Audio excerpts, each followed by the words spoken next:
Are we truly alone in the universe? Years ago, I saw some bizarre lights in the sky, and my curiosity was piqued. This led me down a rabbit hole to discover who these visitors might be and where they might come from. On my journey, I found out that many other people were having these direct encounters with beings from other dimensions, and that I too could communicate with them directly.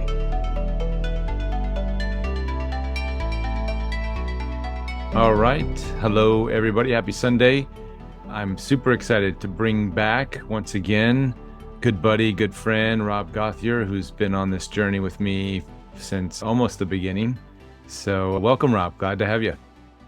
Thank you, brother, for having me. I'm very happy to be here today. It's always nice to catch up with you. So, Rob, what's been happening? What are you doing these days?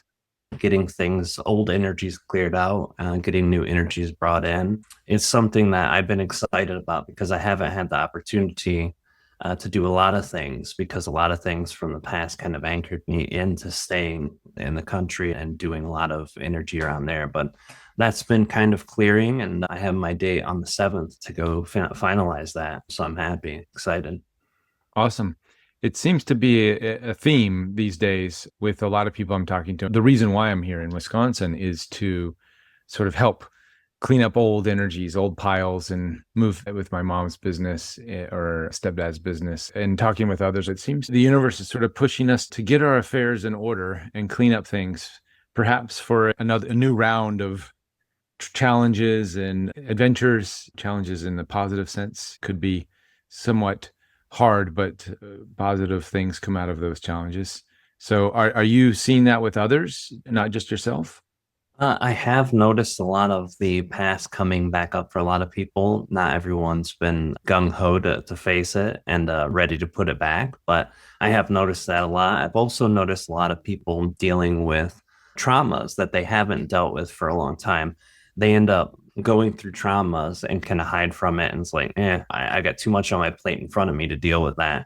So they just kind of like push it to the side, compartmentalize, do it later. And right now it's like a time where people can't. And I don't know much about astrology, but I do know a lady I know told me that like 11 planets or something are getting ready to go into retrograde or something like that. And if that's the case, that means things from the old will come back. And I know it's always cycles. I know it's always energy. I know that the experience of people are often similar, even when they're very different. There's always a theme. And that theme tends to be, at this point that I've noticed, taking care of everything you don't need, getting the stuff you do need, and whatever's been holding in the past, anchoring, traumatic, clear that out too. So I have noticed it with a lot of people. Let's see. This is just for me, just cleared out my closet. Catherine's asking what is going on. If you don't mind sharing, maybe you don't have to go into too much detail, but what's happening? Yeah, well, I've talked to you about it on our first episode. I used to not be such a nice guy. I got into a lot of trouble when I was younger. And one of them was pretty serious. It was a felony, and it was pretty intensive. And it was when I was 16. I actually did it when I was 16, but the police officers that lived in the town hated me because a lot of things I did do, but I didn't get in trouble for. They never caught me, but they knew it was me and my friends. So they kind of just waited until January rolled around till my birthday. And in Michigan, they can charge you as an adult when you're 17. And they did. Oh, and man. Yeah, so I was charged as an adult, and a pretty healthy sentence that I was given. A lot of money and some time in jail, and almost a year, and then a year on house arrest. So it was pretty heavy. Like they swung the hammer at the 17-year-old. But to be fair, the crime I did was pretty heavy too. I was breaking into places and stealing stuff. And so it was pretty severe. Right. And so when I did get back on drugs, then I did a lot of little petty stuff. So I've been cleaning up my old record. The problem is countries that you travel to, even Canada, it was horrible. But in 2015, I took Kalina, and I was surprising her. We drove up to the Upper Peninsula, and I was going to be like, hey, let's go to Canada. I've never been. You've never been. We got there, and they're like, no, you can't be here if you've committed any kind of crimes at 15 years, and because I had the felony from 97, then the small crimes they counted too. You know what I mean? Misdemeanors, it wouldn't show up on the They wouldn't Right. get flagged down. Right, right. Right. So I was humiliated. It was horrible. We got pulled in. We were yelled at by Canadian What? police. Wow. They're like, you can't come back. If you try coming back, you'll be put in jail. You'll be arrested. I was like, Damn. holy God. So Play around at the Canadian, let me tell you. no, and apparently it's only gotten worse. But I've also heard places like Japan, which I've been invited to now 3 times and never got to go because Mm. I was like, my schedule can't, because I didn't want to say, well, I can't go there. I have a record. But yeah, so that was a thing. I already had my felonies removed. I did that. I cleared for it in October, and I went and saw a judge December, January. And then I realized there was still the laws in Michigan changed. So in April, anything you did that wasn't considered a serious crime, like any misdemeanor that was non-violent, they would clear automatically if it's been X amount of years, and if it didn't deal with certain things like sexual assault or things like that. Most of them all got wiped out. But then I went to check my record again, and the one violent misdemeanor that I had still was on the record. I wanted to get that cleared. On the 7th, I go in front of the judge, and there's a real good chance that they'll clear that for me too. Awesome. I'll have a clean slate. Right. Well, we've all done our share of mischievous things in the past. I've had some records. Luckily, I didn't get any felonies, but I had some misdemeanors. This was back when I was 18, and I totally forgot I even had anything on my record, and I got denied because of the misdemeanors. Holy crap. So, yeah, it's And that was Japan too, you said? that was just for in general I see. traveling overseas. It was like I don't know if they've renamed it, but it was it's like this fast pass thing that you could apply for. And I thought it was just felonies, but apparently misdemeanors count for that particular application.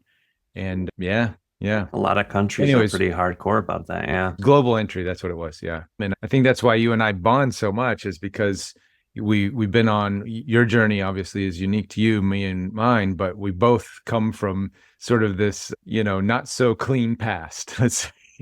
We've done our share we've been in the trenches doing some not so nice things, and then sort of realizing that and cleaning up our ways, and trying to walk the righteous path, whatever that is, Yeah, righteous for us at least. The righteous thing for us, I found exactly. that is most surprising that most people wouldn't think is true, people who had severe drug addictions who found a way to get clean and who got through all that tend to be some of the nicest people. And people who've gone through a hard life in general and found a way to make it, they've also had a lot of character building.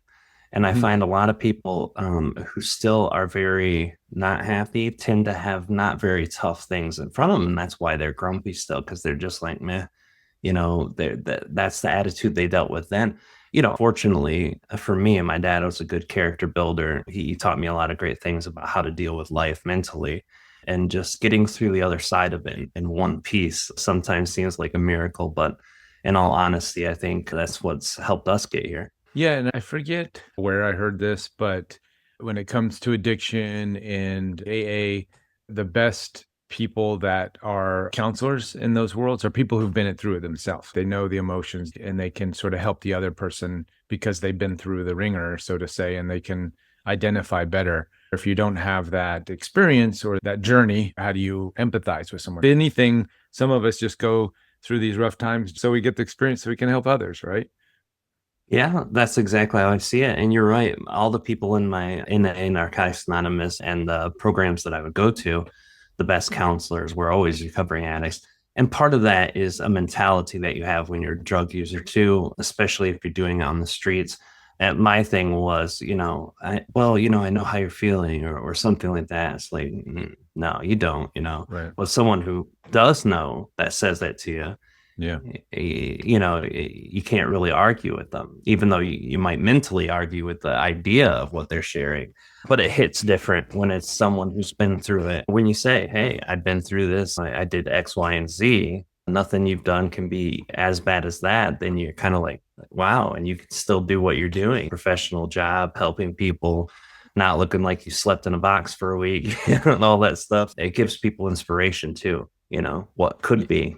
Yeah, and the other part I think is the not trying to hide that too. You've always been very open and honest with who you are and your life, and And I think that also creates, instead of having the two faces, we were talking about that on yesterday. This guy, I'm in Wisconsin. So I got street cred because, I was on TV with Joe Rogan. There's a lot of, farmers and different people here who they're not your typical city folks. So they're doing the farming thing and they listen to Rogan or something like that. So we're talking, the guy asked me, he's like, so is Rogan, what's he like as a person? And I said, well, the guy you see in the podcast, that's the guy you're going to get. Like there's no two sides to that. And then we started talking about how there's a lot of other television personalities, whatever shows there are, they're sort of two different people. The person that you're seeing on TV is a different person than out in the normal world or whatever. And I think I can definitely put you in that category of like the Rogans and I don't know Tucker Carlson personally, but he seems like he's kind of the same guy on camera and off camera for the most part. And there's this, I think, yearning for people to have that connection with the people out there doing like what you and I are doing, for a more authentic, not having the two sides, more just like this is who you are. We're not trying to hide it. Russell Brand is sort of falling into that category a little bit. Now he's open about his addiction and talking about his hardships. And I think people are just like, yeah, we don't have to put up this fakeness of, you're hiding this thing, especially if you come to like where you are at, saying that, yeah, I screwed up. I'm sorry. I didn't mean to do that, or I didn't know any better and I'm learning. And really, that's the best attitude to have. And I think it resonates. We're still going to hold you accountable, Rob, for all those things, but we're not going to judge you for it so much. I would want people to hold me accountable for my past too. Oh, sure. And the thing is too, in our community, it's rough for people with discernment, because that exists. People who say, hey, everyone should be love, everyone should be light, I'm perfect. And then, beating up their girlfriend in the background or something. It happens, and it's rough for people. So it is, I think when you're sharing anything, if you're not giving at least most of who you are, like, there's a side no one on this camera has ever seen to me that just belongs to Cleaner, the kids. Sure. But it's not a different person. It's just, that's a family energy. You know what I mean? If you can't give at least most of who you are to the people you're sharing with and why you're sharing, it's always been a belief, why are you bringing that to them?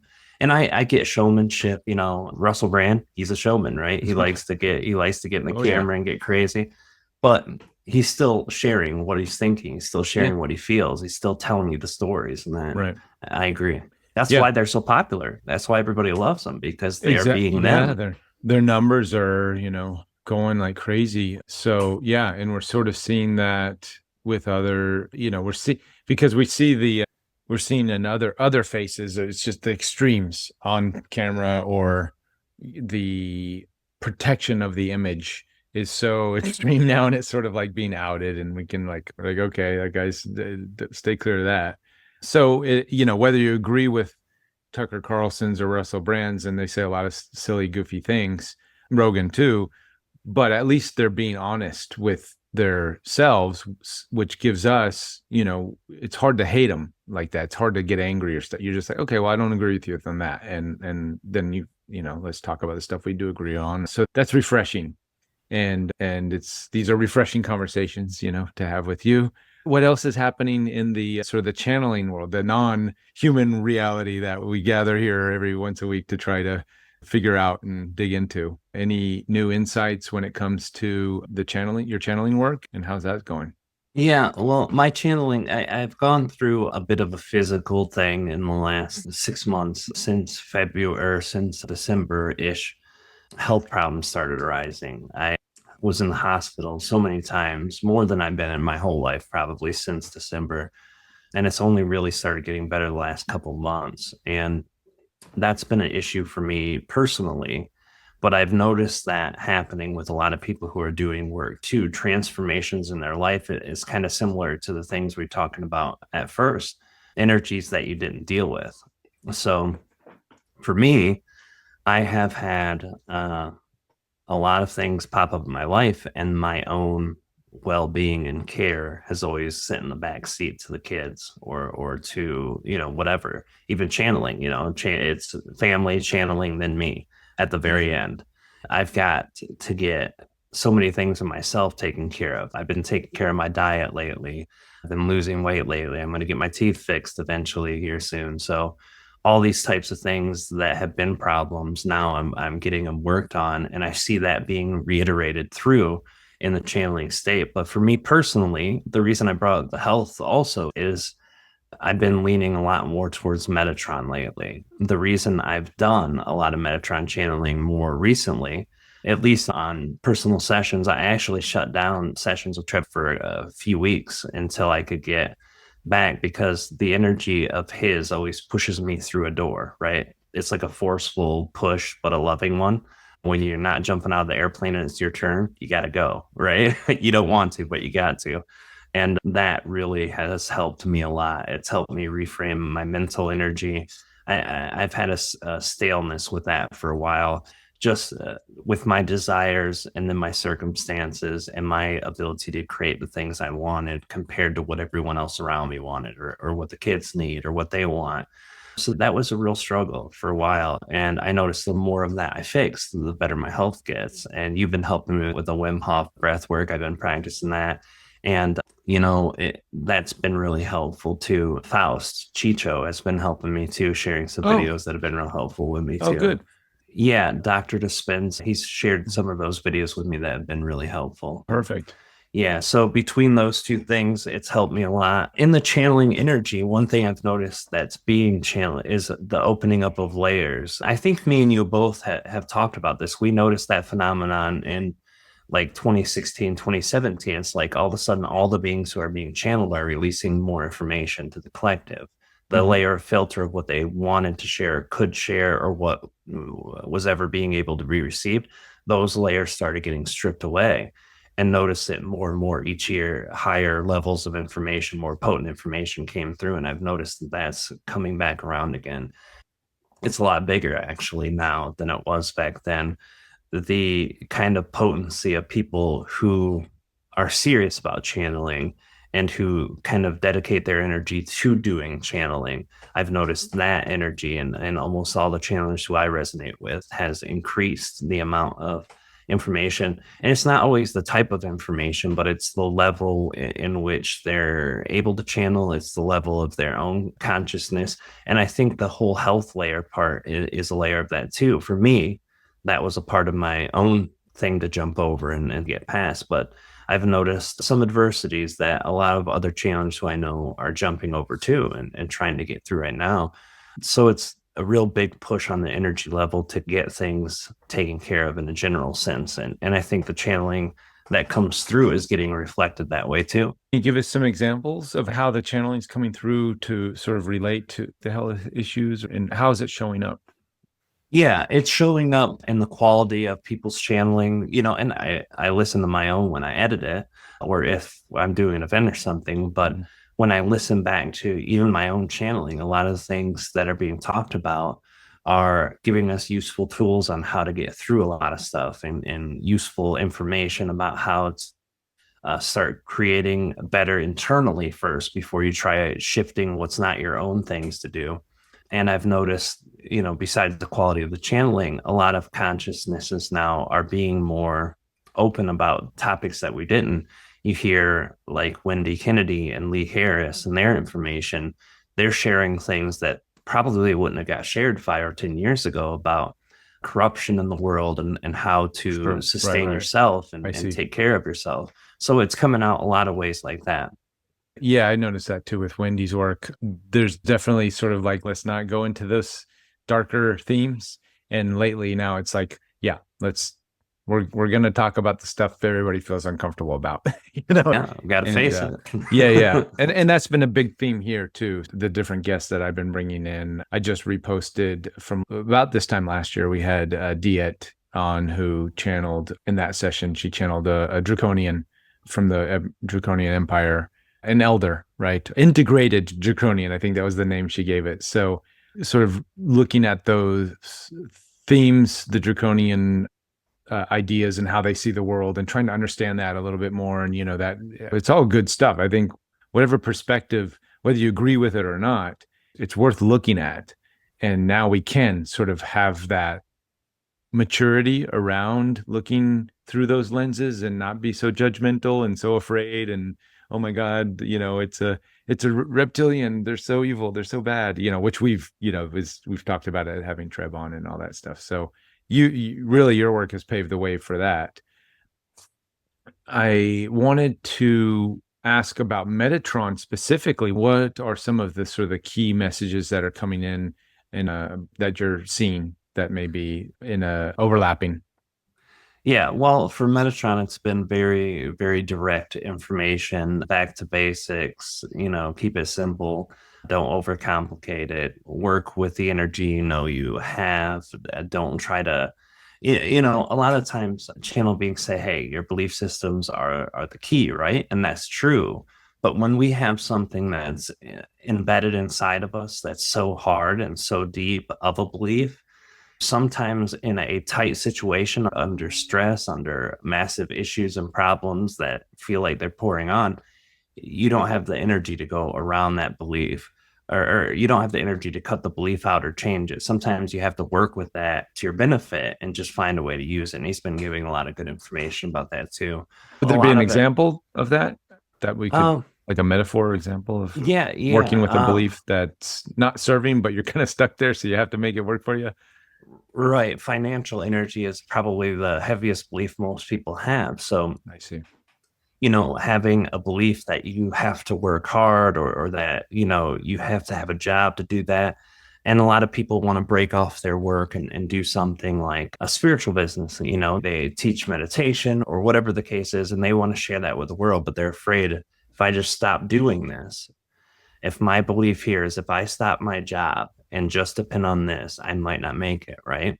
Yeah. And it's a healthy fear we're all given as kids to make sure we can eat and do that. So instead of doing that, you take all the time that you have that's extra, if you're excited about it, and put it into that new thing and build it and go back and forth between the two. Here's your money. Here's your excitement. Don't look at this as, oh my God, I have to make money with this. Look at it as, this is still my excitement. And when you go back and forth between those two, you'll eventually start seeing, hey, look at this. I'm proving to myself that I could sustain myself if I'm just doing this. Yeah. And that proof is what you need. And if you can't get that belief to change, if you're still worried about that, then let that belief be, but do your best to give you an option out of that belief. Prove it to yourself, give yourself that opportunity. So that's been kind of similar to the energies of what he's been sharing, I definitely went through that journey myself. And way back when I had produced the citizen hearing, and then afterwards, I was learning that lesson, trying to sustain myself with what I was used to with the stunt work and the acting, but still following my joy with producing the citizen hearing and doing this work with the channeling interviews. And the way I looked at it was, it doesn't have to be so exact. You have to be more general. The universe works in generalities.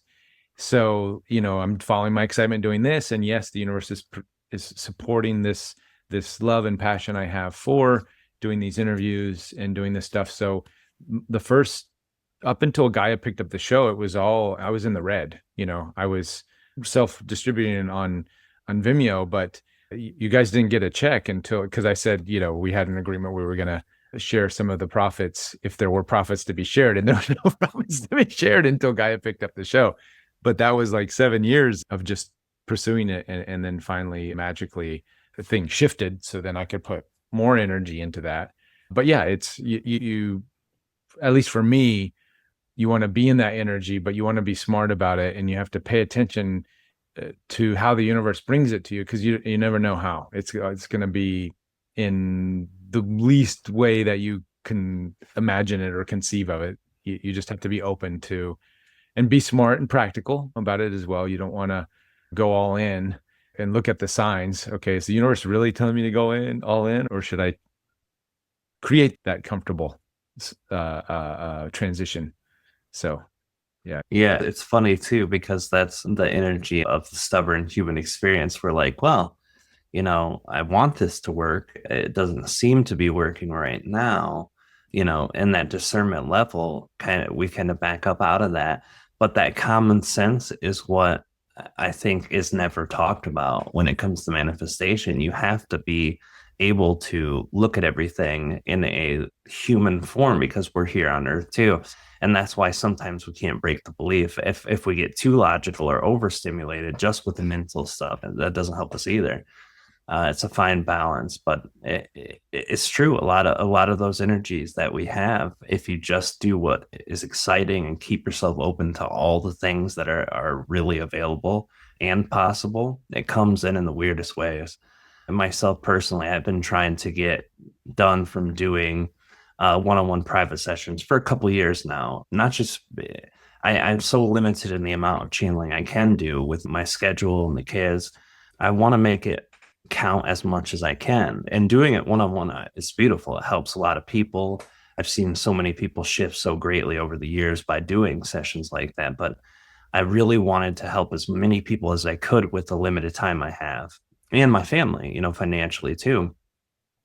And that energy has just been waiting to be had. And I was like, I need to go back out on the road and do events because that's exciting for me. I get to meet new people and I get to channel for a lot of people at once instead of just one person at a time.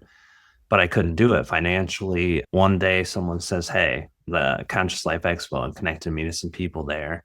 And then after I said yes to that, Suzanne called. And ever since then, I've just been getting invites. And then me and Kalina are going to get the channel panel started in October Oh, wow. of next Great. year. Yeah. Next year, we're going to be somewhere. Somewhere. Hopefully.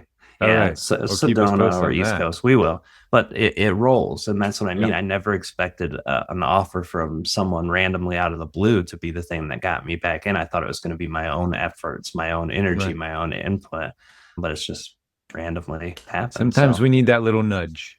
oh yeah, we need the angels to come down and give us some help, and that angel in the place of a person. But I was excited, and that person connected to me because they were excited, and boom, here we are, right?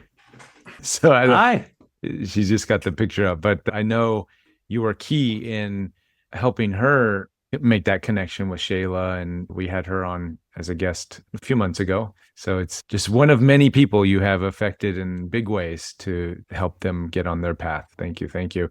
Stephen he didn't have his hand up, but he said he had a question. Did you want to pop in, Stephen, with your question? Sure, that's okay. It switches the subject a little. Yeah, and absolutely. Thanks.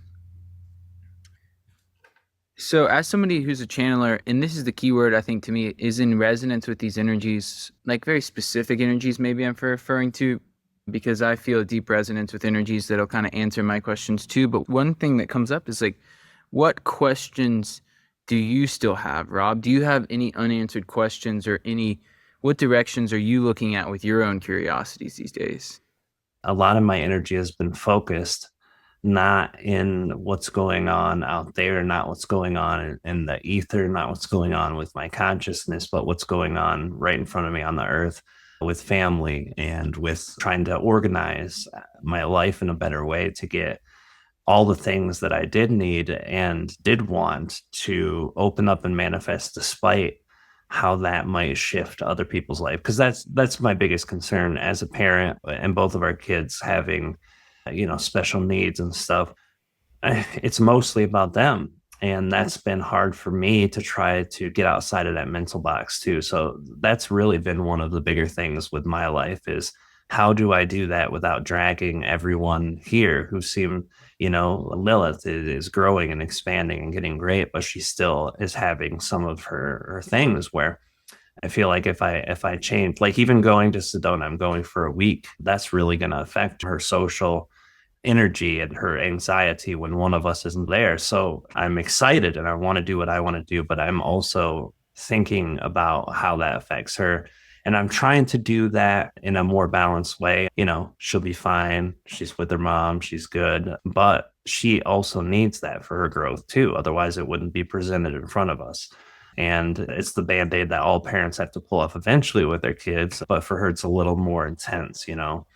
Honestly, that's kind of where I've been at. That's what my whole mind and thoughts have been around how to proceed with my own life without interfering and uprooting and disturbing everyone else's. But, you know, in a family, that's really not possible.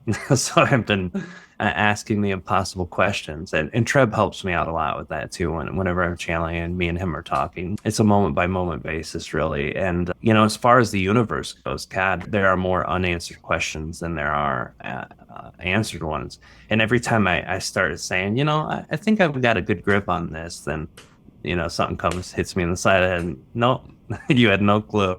I'm happy to learn. I love learning. The idea that I can't learn everything I need to learn in one lifetime. And that's why we keep doing the whole game going over and over again. So it's all right with me. I'm content with it. Yeah. What I hear echoing back is like it's helped you feel into the resonance of the moment and the people around you, which I do feel like is the deeper goal. When I asked myself this question while we're still in chat, I was listening to the group conversation in a different way. It was more of like a group frequency resonance, and like I could feel the conversation as more opposed to intellectualizing it.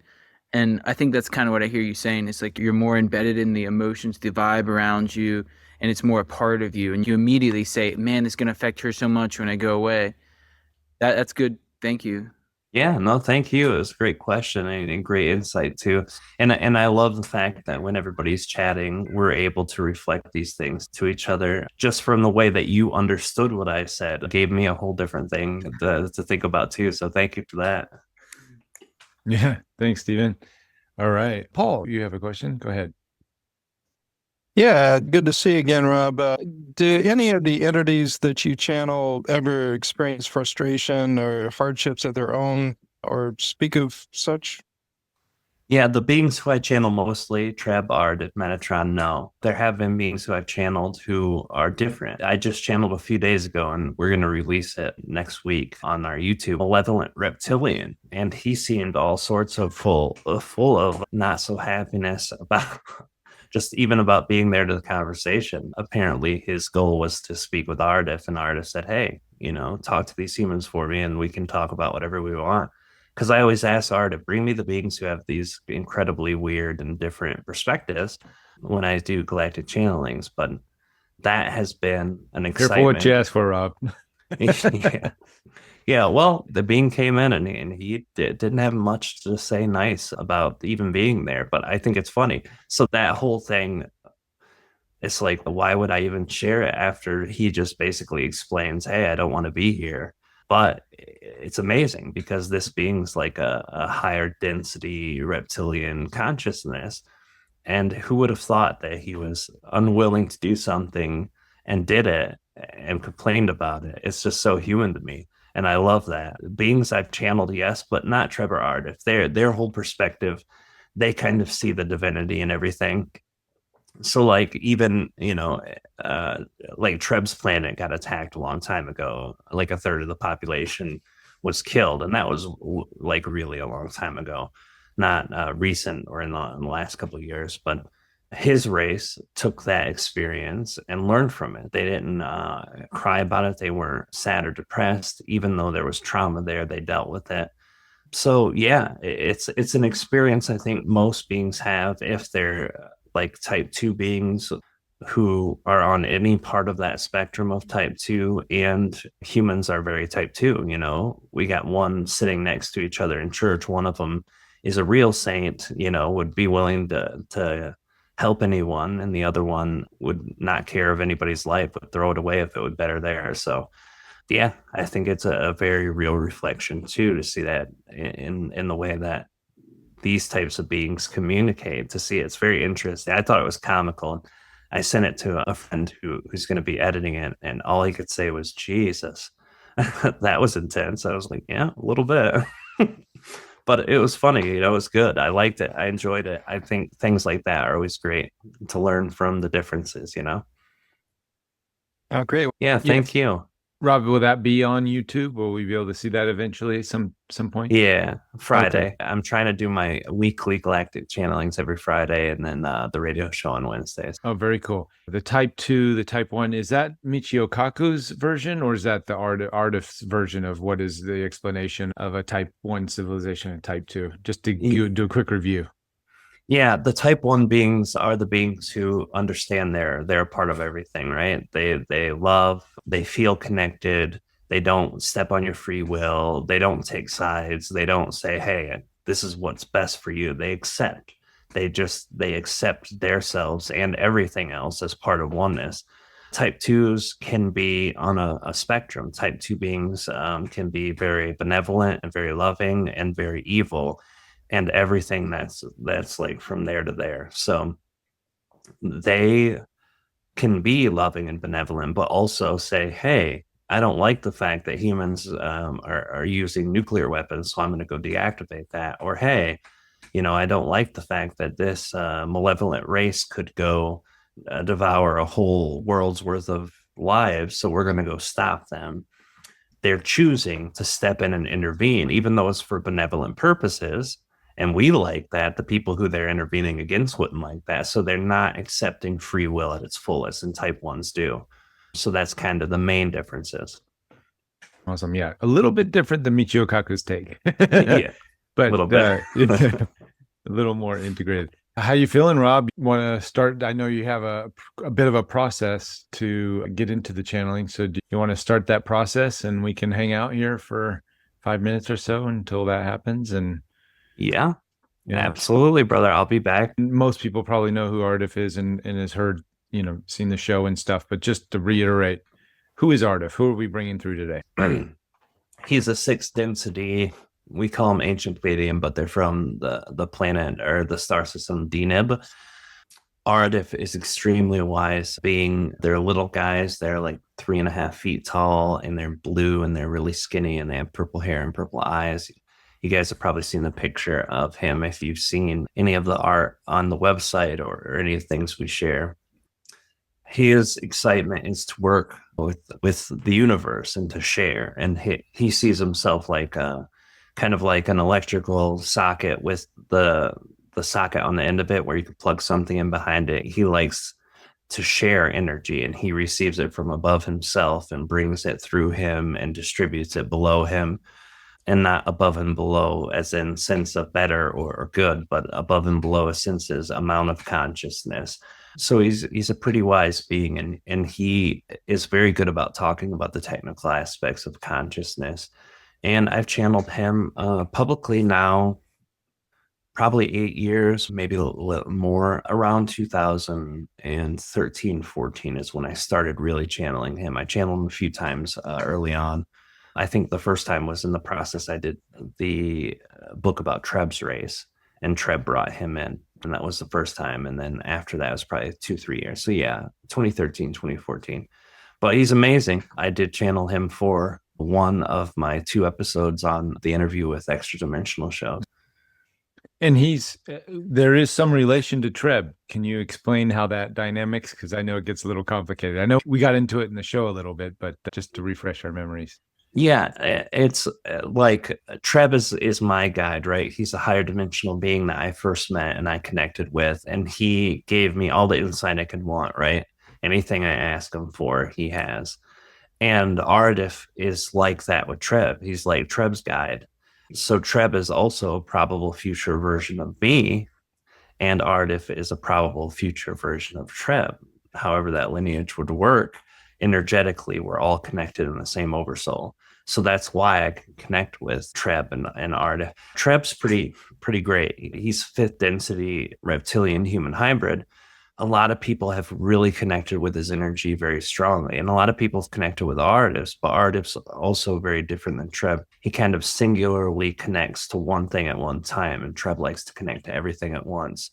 So they're really different, but very similar in the energy of type of information and amount of information they share. So, yeah, well, cool. We're looking forward to getting some questions to Art. I love connecting with his energy, especially as like a year goes by and then we connect again, and 2 years go by and we connect again. It's super cool just to have this new reference points for the questions. So we'll see how he handles handle these. Always surprises me for sure.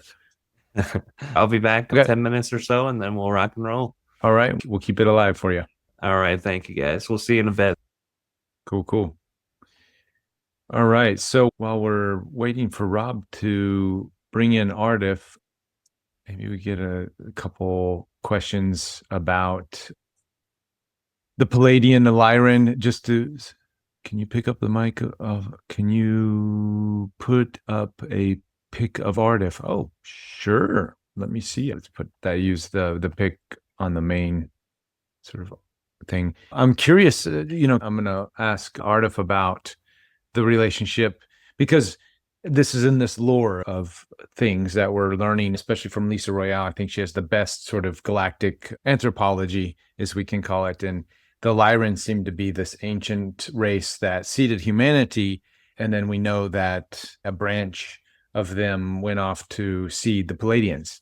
And a big part of that's why so many of our channels like Cryon and others say we're cousins. We're sort of related to the Pleiades.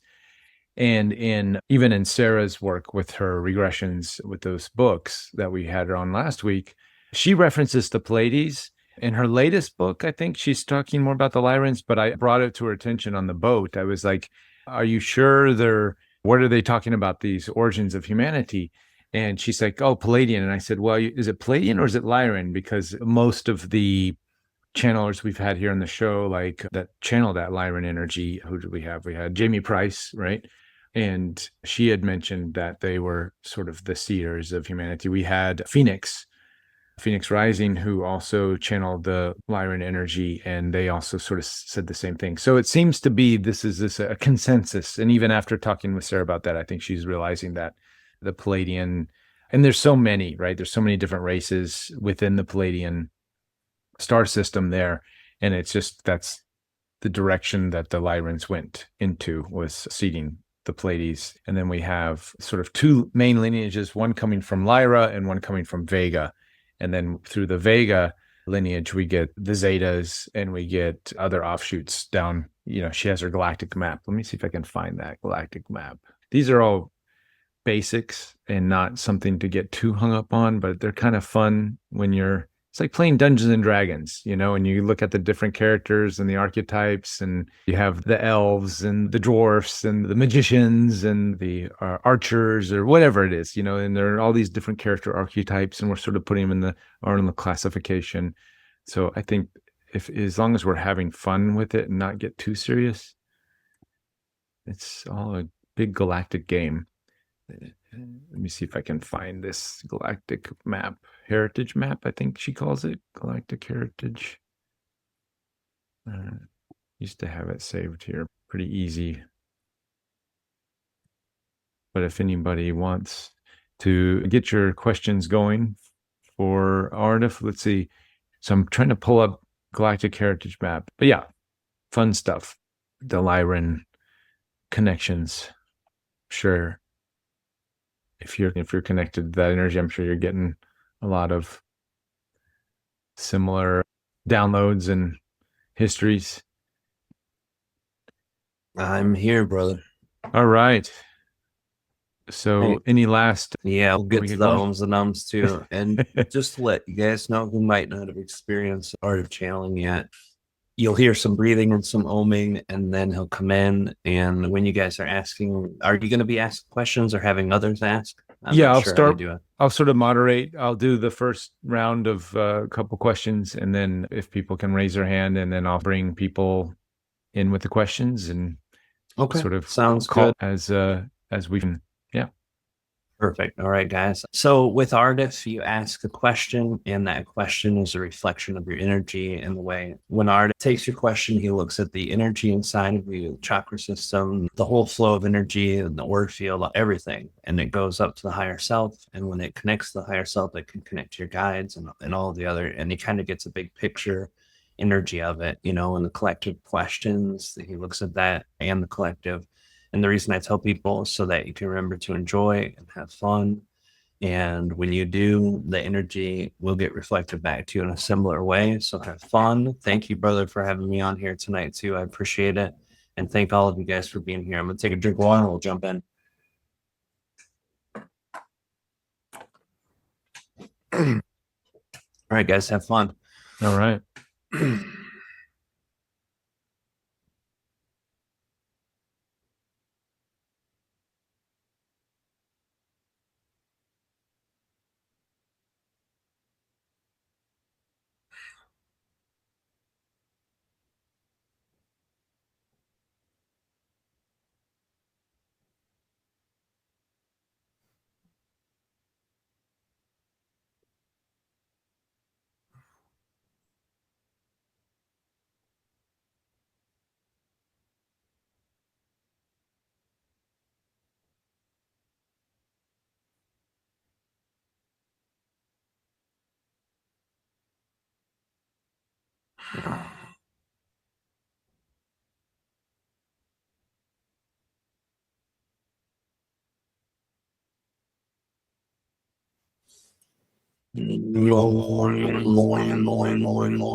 Reaching all solid. Aridif, and this is its spell. We understand that all have queries for this day, but before diving in to those queries, there are the two things in which we wish to express. The first, above and beyond all things that are expressed in this day, to know, to feel, and to perceive that you are loved in our perspective is of the uttermost importance. Secondly, it is our greatest excitement, and within that same form of great excitement in which we co-create with you, not only in this moment, but through all moments of that linear time co-creator's perspective. And of course, greetings to Reuben as well. Yes, Aridif, thank you. So good to connect in this way again after such a long time. Yes, it is truly our greatest excitement as well. Just a couple of quick questions. One, we were on this topic of the Lyrans, and sort of it's been through this wacky world of many different channelers and different people with different ideas. It seems that there's a key connection between the Lyrans and humanity and the seeding of that, but also the Pleiadian energy. And I know Aridif as a Pleiadian, ancient Denebian Pleiadian, you know, there's a different sort of route of evolution that the Denebians took. But I'm just curious, what is the connection, if there is, to the Lyran energy and your race? Yes, of course, first of all, understanding the difference between the two constructs is an important first step. First, there are the Lyran beings. Secondly, there are the Lyran beings. Most humans perceive these as one and the same. Those that come from the system known as Lyran, from an old ancient form of archive, an energy that is not touched by human understanding nor our own, only received through reciprocal forms of vibrational understanding. This is the most ancient form of understanding, and for lack of better terms to utilize, it can be that of a myth that was expressed, but done so into the understanding of how life came to be. This was a planetary consciousness, a planet that is much larger than any planet in which exists in this moment. And out of this planet came 9 different races, 12 different iterations of those races, and within the destruction of their own planetary consciousness came the seed of that which is life throughout the universe. Now, of course, there are some truths that lie within this energy. Now, speak of that which are Lyrans, and these entities are those that most humans understand. Now, of course, there are 7 different Lyran races that exist. Most of you are familiar with that, which are the feline entities, but many humans are not aware there are 3 iterations of feline entities in that system. All 3 of these entities and races are co-creation in nature. All of them work together in their form that are different dimensionally. One of them exists in 4th density, one of them exists in 5th, and the last in 6th. It is only a lineage of communication where those that are in the 6th can speak to those in the 4th, their own co-creation and desire to work with other races. Now, of course, the 6th density version of this race is highly enlightened from your perspective. They hold all of the inner technologies that are required to work with other races throughout the galactic collective form, just as our own does. And these races co-create with the form desire to connect, communicate, teach, and learn from other races. Our own race, when it was not within the Denebian confines and was so in the confines of that of the Pleiadian star cluster, as you would see it from your own planet, were co-creating with these beings. Once we left to inhabit Deneb, still co-create with these entities. The connection that works from that area of consciousness to that which are the standard form of Pleiadians as a blanketed term, and in humanoid form, the co-creation between those Lyrans and Pleiadians are multitudinous in nature.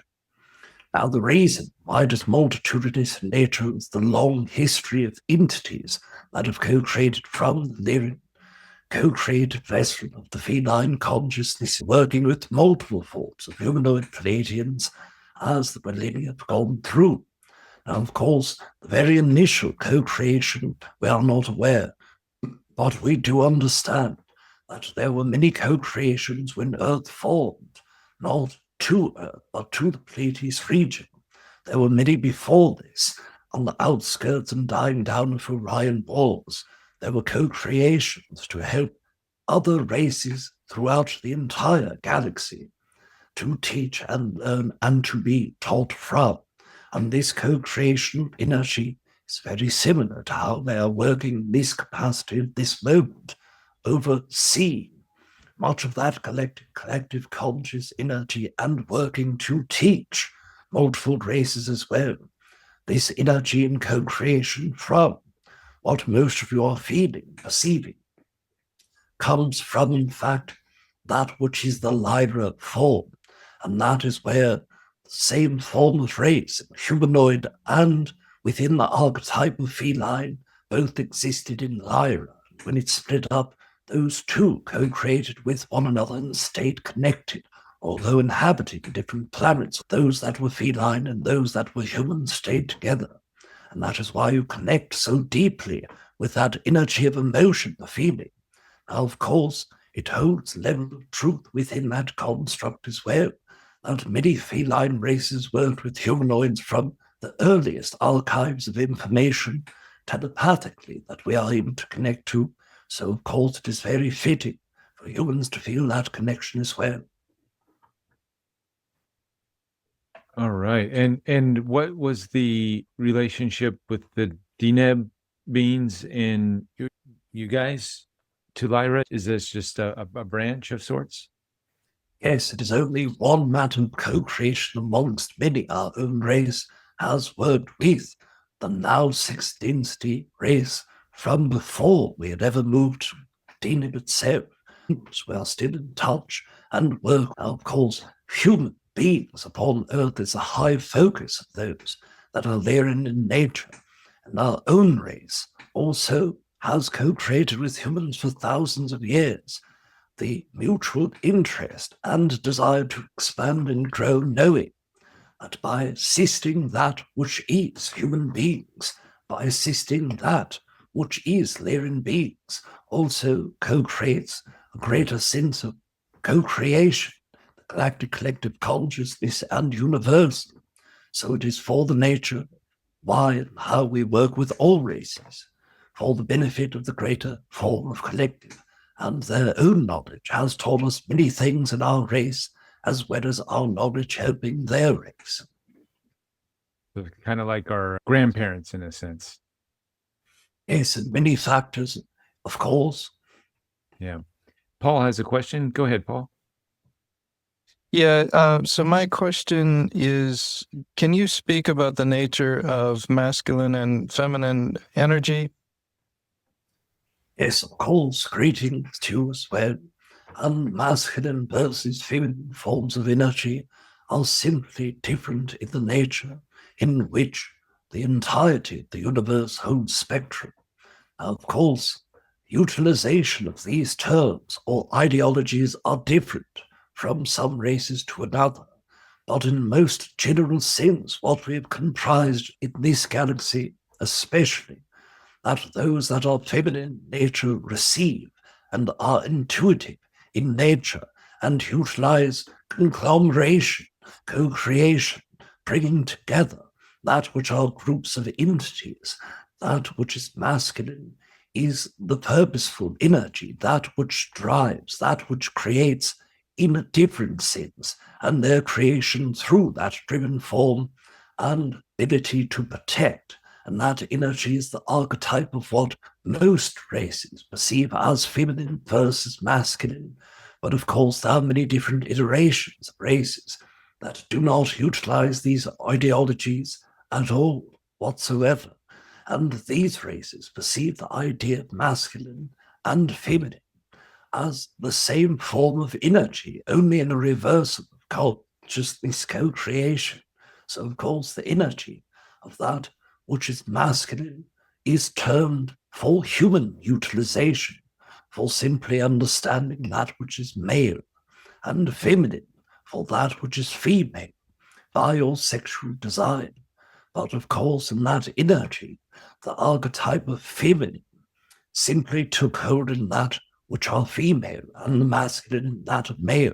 There are many races, including forms of reptilian beings, where the masculine form of energy goes into the sex of that which are female, and that which is feminine goes into the version of male in their own gender formats.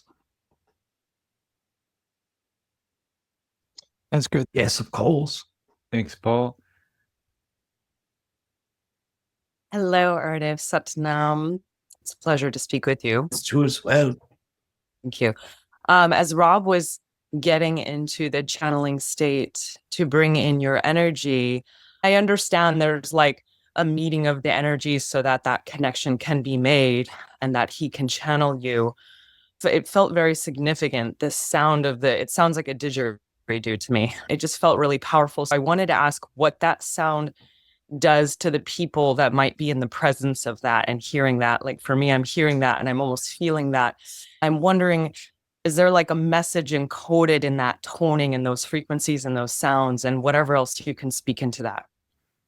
Yes, of course. First of all, Rob utilizes that energy so that he is able to balance the form of energy inside of his own chakras to align the maximization of vibration quality within.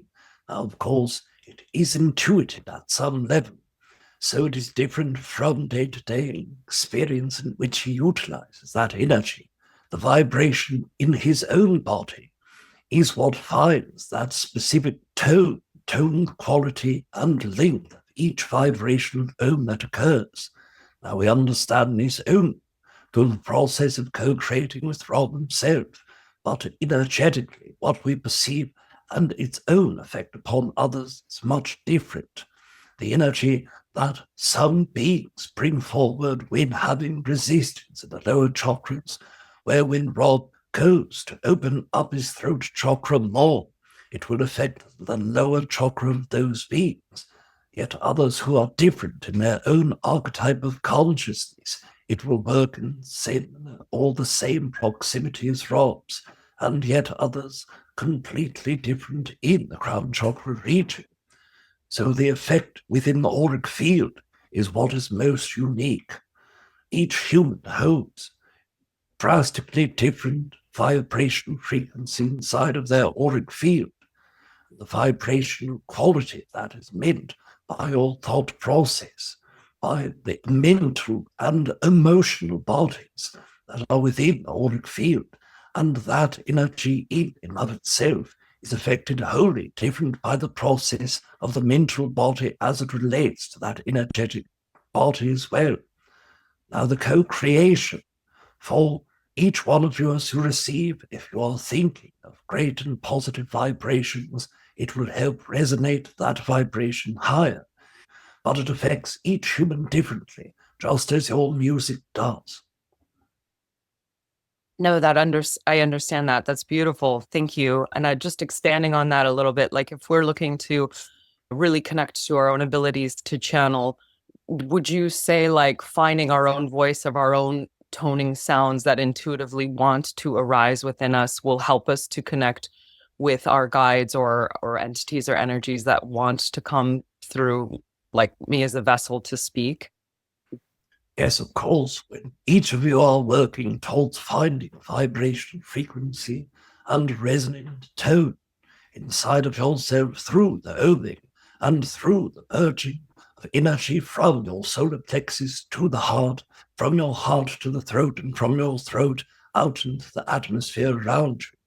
The energy must be intuited equally. Those of you who trust the process will intuit it correctly each time. If you are desiring to have a similar effect as Rob does within his own body, then simply pay attention to the vibrational feeling within each chakra and within your system of chakras as an entire collective system. Once you are able to do so, you will simply feel the different form of sound shifting the vibrational frequency within either the system itself as a collective or the singular system itself. And once you feel a quality and some form of vibrational resonance with all of the chakras, then you are ready to go to the next level of your own meditation, vibration, or creative consciousness. Beautiful. Thank you so much for your time and your response. Set now. Yes, of course. Let's see, Lisa, you're up. Hi there. Greetings to you as well. Thank you for being with us. Okay, I scribbled down my question, so I'm going to try to be clear. But so I'm noticing more and more that information and opinions from professionals and people online is very conflicting, contradicting, and totally opposite. I don't know if any of you are noticing this too, but it's really driving me crazy because it's been happening more and more. And I also struggle with mental health and different health issues. So it's not helping me to ground at all. In a way, I see it as it's telling me to look within and stop looking out all the time. So that really resonates with me. And everyone's saying that, right? All the masters are saying that, go within. So I'm learning to douse. And I get answers really quickly, but my answers are often contradictory too. So then I'm like, can I even trust myself? Can you speak to why information is so contradictory right now? I feel like it could possibly be because the earth is shifting, people are in different timelines, or what? If you could speak to that, or anything else you want to say about what I just shared. Thank you. Yes, of course. First of all information is contradictory from one to another for a multitude of reasons. Now, of course, different timelines, different creative forces, yes, of course, but the energy that is divine within all of you holds similar understandings and truths, but that which is in your lower fractal consciousness will only be able to perceive that in which your experience shows you, or which you have been able to unfold and unpackage within. Now, the reason why it is truth to another and not to yourself is because their experience has shown them a different way to that answer. Now, of course, we are not saying all answers are correct and none are right. What we are saying is that some humans desire to utilize the tool of what humans perceive as disinformation or manipulation in order to shift your opinion and perspective. This is not met with the same form of vigor that a human may share their own excitement with. This is where you find, now of course, the energy of what you find within. That excitement may hold a level of truth for that entity, but it does not require a truth be made inside of yourself in order to fit or co-create. Now, of course, we perceive that same lineage of energy that you yourself have found, that you must intuitively go into yourself, but the answers may always be different from one to the other. That is because you are different from one to the other. Now, one moment, you may truly feel that you have found an answer and it resonates, yet in another moment, that answer which resonated previously no longer is applicable. In your own experience, that is due to your own shifting. Now, of course, mental health and the ideas that surround what it is to hold mental health problems or mental illness in general is that which expresses your mind does not work correctly. Now, that is also incorrect. It is not the mind that creates problematic forms for those that are perceived as mentally ill. It is the fractalization of that which is your lower fractal consciousness, the personality part of your own self. And the reason why it was fractalized to start with, as it is in all humans, was traumas. Now, of course, those traumas that were created and started the fractalization process within yourself must be looked at deeply. Now, of course, there are moments for you that can work towards that energy without furthering the fractalization. The first step towards exploring those energies is self-trust. Trust that you will receive what you need for yourself in that moment, and that you can trust in. That, even if wrong, in a greater sense of how you may perceive, it is the answer you require in order for you to find the next moment of truth. Be easy upon yourself, and we understand that which is mental health is perceived as something that may affect your own energy and process of thought, but allow yourself to emotionally receive that which is love from others. Allow yourself to receive mostly love from yourself, and allow that ease when working towards what your next truth is. We thank you for this. Thank you. Yes, of course. Thanks, Lisa. Christine. Welcome, Aridif. Greetings. So lovely. I would like to go back to what you were talking about earlier, which is the vibrational shift in the energy body that happens with the toning. And Aridif, I was curious to hear what your reflection is on this and why this might be happening. Yes, of course. Thank you. Yes, of course, all of you desire to shift your vibration and energy towards the greatest version of yourself. That is quite literally the majority of humans' greater purpose from the most generic and widest perspective. Now, of course, what is the most important energy about shifting vibration is the emotional and mental body. Now, one tool that humans have found that are most excellent from your perspective of shifting that vibration, sound. Sound vibration works towards the shifting of that which is vibration, and of course, vibration being defined as the moving molecules. Now, when your voice operates in one sense, it shifts what is going on within your body, the same as when we are speaking through Rob or treble yitney, each giving a different effect for the greater purpose. Now, in your own vibration frequency, what you have found is that specific voice range allows a greater co-creation of the heart chakra energy. of sound vibration that you find that specifically resonates into your auric field, your mental and emotional body.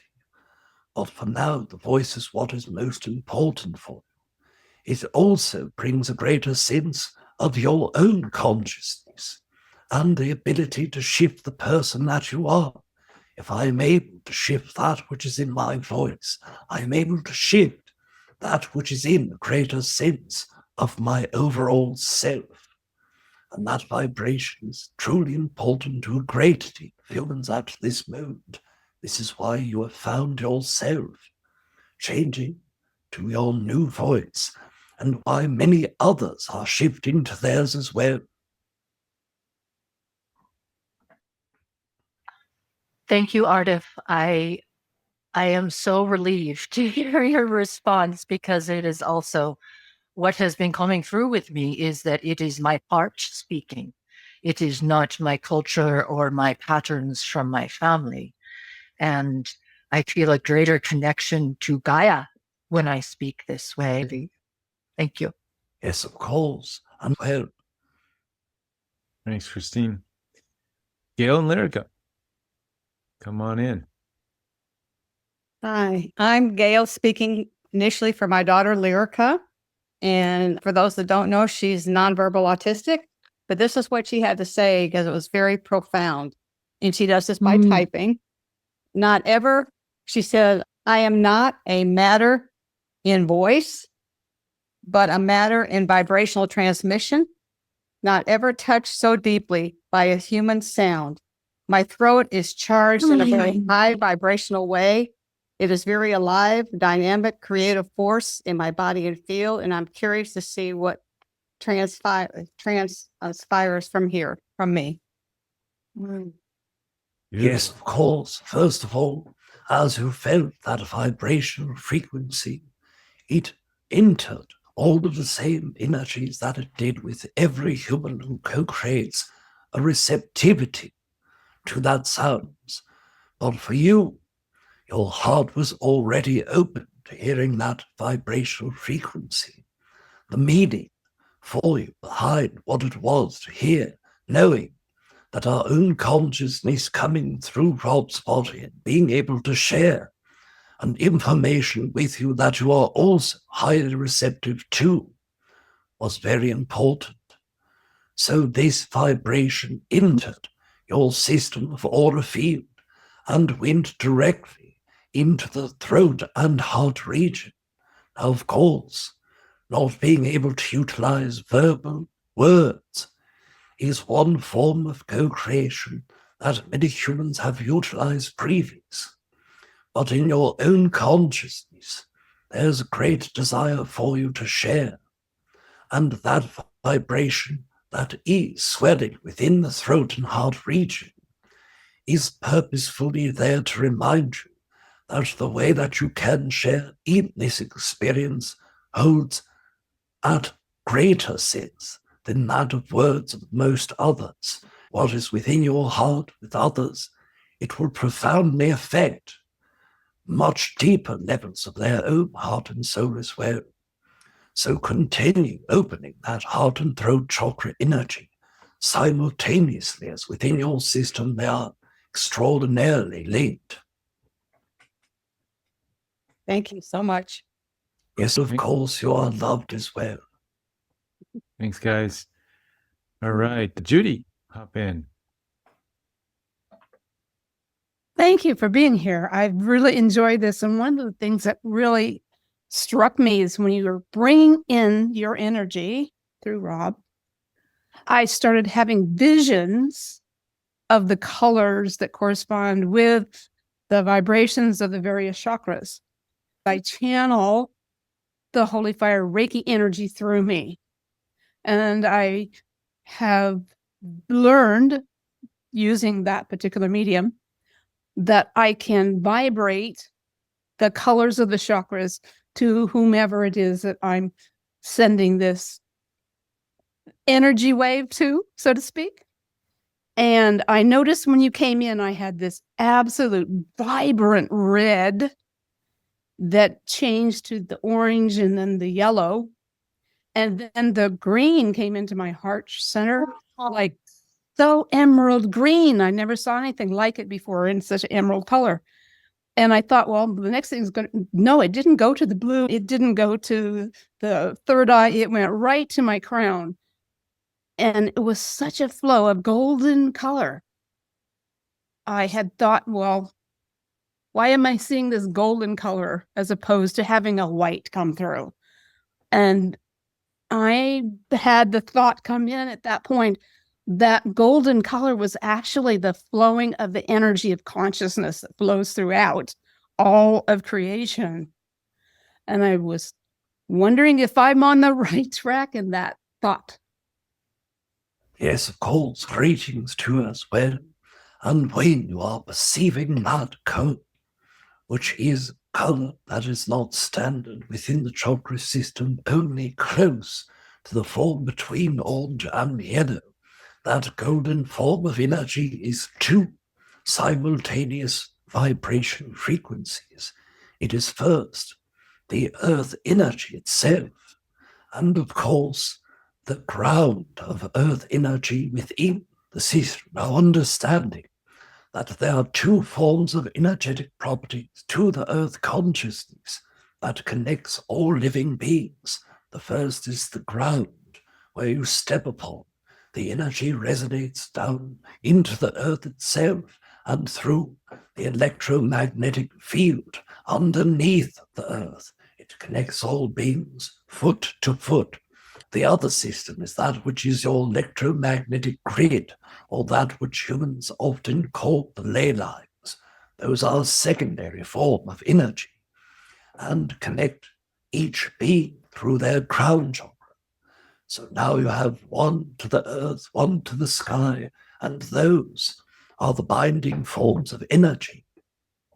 Your entire collective of earth is gold and is represented in green as well.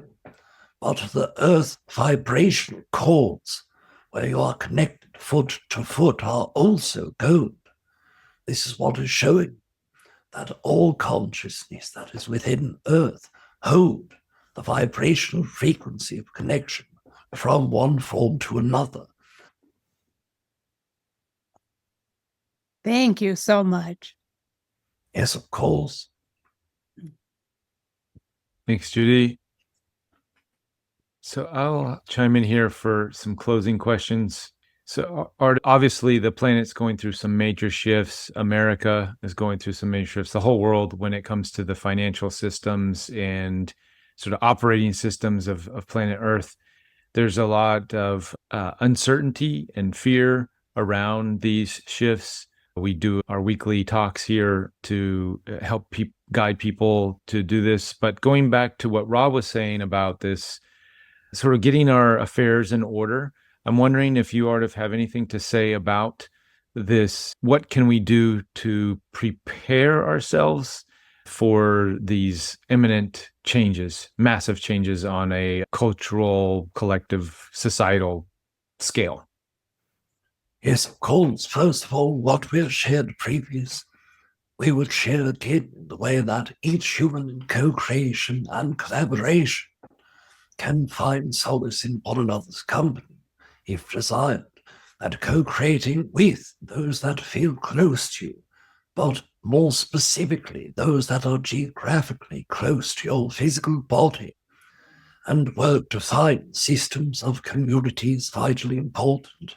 The energy of sharing your knowledge and speciality in that community is vitally important, that if your systems change to such a drastic level that humans start feeling overwhelmed or overtaken in their daily expression, that community is what will help you find the next part of your experience. That the energy of that community is vitally important. You are responsible for your own emotions and thoughts. Many humans, while they are going through rapid changes, often perceive the external force to be that of the good guy, to be that of the bad guy, to be that of the opposing force. But this is incorrect. Allow yourself powerful creation which we experience, yes. Circumstances that you go through may not be what you desire in that moment, but they are there because one of the energies or more inside of yourself has expressed that I am done with what I am doing now. I no longer need or resonate the system before me. And the universe is showing you the reflection of that system failing. So, of course, it is not personal vendetta of the universe against you. And that is very important to remember. If that vibration becomes overwhelming of change and shift, we have always suggested that of the 10-step belief system process to help manage that which is your thought, that which is your belief, that which is in your emotion and mental body. And of course, those energies will be vitally important for you as you go forward. Now we understand some of you are not aware what Rob will show all of you and share with Reuben so it is available to all of you. Working with that tool is the greatest tool that we have comprised for human psychology and for human emotional centers. But before disconnecting, we will share that as you have asked your queries of us in this day, we have explored parts of your consciousness that we have never explored previous. When you see those parts that you have never seen of the universe unfold in front of you, you understand that it is growth. We congratulate you for the growth that you have. We thank you for the growth that you share with us each time we co-create with you as well. We wish to bid you all adieu for this day. Not only are you loved, but we love you as well. And we bid you adieu, Reuben, as well. Thank you, Aridif.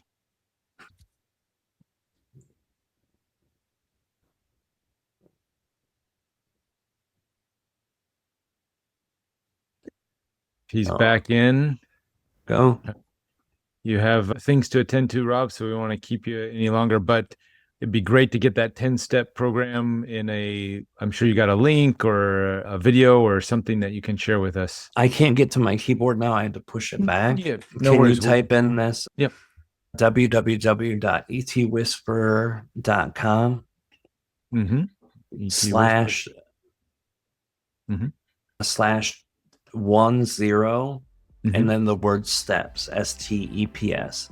So it's ewhisper.com/10 steps, but 10 is a number, not a word. Thank you so much for coming in. I know, again, we don't want to hold you up too much longer, so thank you. No, thank you, brother, for having me too. All right. Thanks, Rob. Thank you guys too for being here, and we'll talk to y'all later. Bye, guys. Head to interviewwithed.com, click join, and let your curiosity lead you. Understanding that exploring these new worlds and concepts can make a positive difference in our personal lives and together as a collective.